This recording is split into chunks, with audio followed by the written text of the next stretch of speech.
Especially ఇప్పుడు మనం శ్రీశైలం హైవేలో ఇప్పుడు ఫోర్త్ సిటీ అనేది బిల్డప్ చేయబోతుంది. గవర్నమెంట్ ఆల్రెడీ దీనికి ప్లానింగ్ కూడా ఇవ్వడం జరిగింది. ఇప్పుడు ఒకసారి అసలు ఆ ఫోర్త్ సిటీకి సంబంధించి ఏ విధంగా ప్లానింగ్ ఇవ్వడం జరిగింది.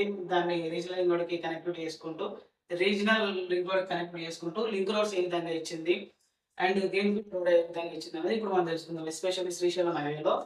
దాని ద్వారా రియల్ ఎస్టేట్‌కి సంబంధించి ఇక్కడ ఇన్వెస్ట్ చేయడం ద్వారా మనకొచ్చే బెనిఫిట్ ఏంటనేది కూడా మనం ఇప్పుడు ఒకసారి డిస్కస్ చేసుకుందాం.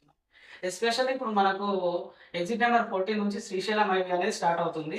అయితే దీంట్లో మనకు తుక్కుగూడ మనకు అందరికి తెలిసి ఇక్కడ ఆల్మోస్ట్ అంతా కూడా ఔటర్ పక్కన ఉండడం, ఇక్కడ అంతా కూడా దీనికి ఎయిర్‌పోర్ట్ కనెక్టివిటీ ఉండడంతోని ఇది బాగా ఇప్పుడు మంచి ఒక స్టేజ్‌లో ఉంది. ఈ ఏరియా అంతా కూడా మాక్సిమం విల్లాస్ కన్వర్ట్ అయిపోయింది. ఇక్కడ నుంచి మనకు ఇటు నేదునూరు గేటు అనే ఒక టౌన్ ఉంటుంది. ఇక్కడ దీన్ని జంక్షన్ చేయబోతున్నారు.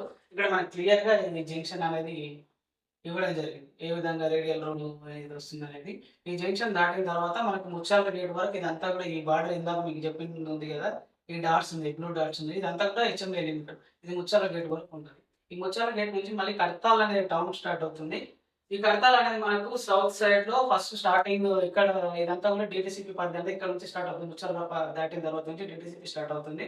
ఈ కడతాల్‌లో కూడా మళ్ళీ ఇంకొక లింక్ రోడ్ అనేది ఇచ్చుకుంటూ ఇక్కడ చీకుముంతలతో ఒక లింక్ రోడ్ అండ్ ఆమన్గల్‌కి ఒక లింక్ రోడ్ ఇట్లా ఇక్కడ ఒక జంక్షన్ రావడం జరుగుతుంది. సో, ఓవరాల్‌గా ఇక్కడ తుక్కుగూడ నుంచి ఆమన్గల్ వరకు ఈ లింక్ రోడ్స్‌ని డెవలప్‌మెంట్ చేసుకుంటూ ఈ శ్రీశైలం హైవేను 4 లైన్‌గా ఎక్స్‌పాన్షన్ చేయడం జరుగుతుంది.